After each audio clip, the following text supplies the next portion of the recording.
What is going on, beautiful people? I'm just doing a quick recap for Dana White's Contender Series Week 5.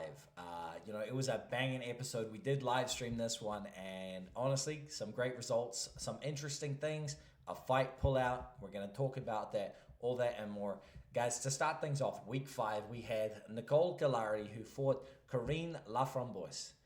And I didn't do a whole lot of tape study for this one, but I do have a bit of a system play where I fade people after they have a child, give birth to a child, and then come back for their first MMA fight. I stuck to that here. Nicole Galari got multiple takedowns and eventually got the armbar before the end of round one. Beautiful armbar setup.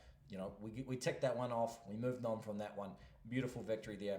I see her having a pretty bright future in the UFC. Active grappler, shown submission capability, so she could absolutely get it done at a UFC level, especially in her first couple of UFC appearances. Then we had Otar Tanzilov, who took on Josias Musasa. And this fight, guys, I did take Otar Tanzilov to win this fight by decision. And I did think he did win the fight by decision, to be honest with you. I thought he took round 1 and round 3. But the whole fight, Josias Musasa, you got to give him credit because for a guy who had only seen a second round one time in his professional MMA career, he showed amazing hips, he showed good cardio, and even through the full 15, he went there, he didn't look too fatigued, anything crazy. He showed his a pressure fighter.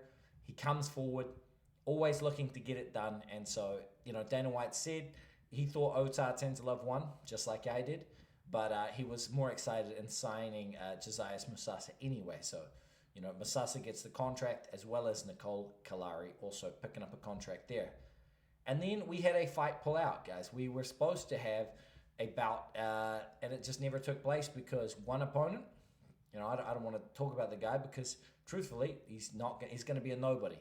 He's not going to be on the UFC's radar anytime soon, so we'll ignore him. But, Dana White paid his opponent, Cody Steele, and Cody Steele will get another Dana White's Contender Series opportunity. So he paid him his show and win money and said, look, we'll get you back on the show at a later date.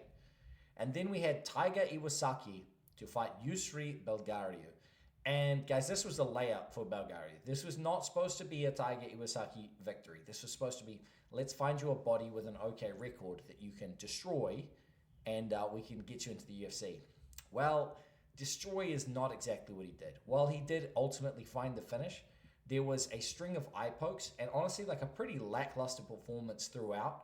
You could see straight away that Belgariu was significantly more experienced than Tiger Iwasaki. And throughout the fight, I kept thinking to myself, wow, if this is like the best he's got, he's going to get smoked inside of the UFC. And even though he did find a round 3 finish because Iwasaki was exhausted, there were 3 eye pokes, there was a point deduction, and Belgariu ultimately did not get a contract from Dana White. He said, not interested based off of that performance. Then we went on to see my boy, Navajo Stirling from City Kickboxing, fighting Phillip Latu. Guys, Navajo Stirling, I've been telling everybody with a pair of ears, this guy is the truth. Navajo Stirling will knock you the fuck out, and that's exactly what he came to do. Early in the first round, he made his reads, got into the second round. He saw something, you could see, loaded up on a shot, kept it, went in for the left hook, kept his guard up at the same time, and put Phillip Latu out.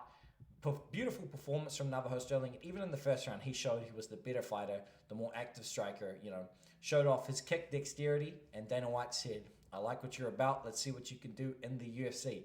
Guys, that is the quick recap of Dana White's Contender Series Week 5. I do want to point out to any New Zealanders and Australians in the chat, next week we do have Aaron Tao, so make sure that you tune in next week on Dana White's Contender Series because we could be looking at another New Zealander inside the UFC. I just want to say one last shout out. Congratulations, Navajo Stirling. I cannot wait to see you in the UFC, brother. Well done.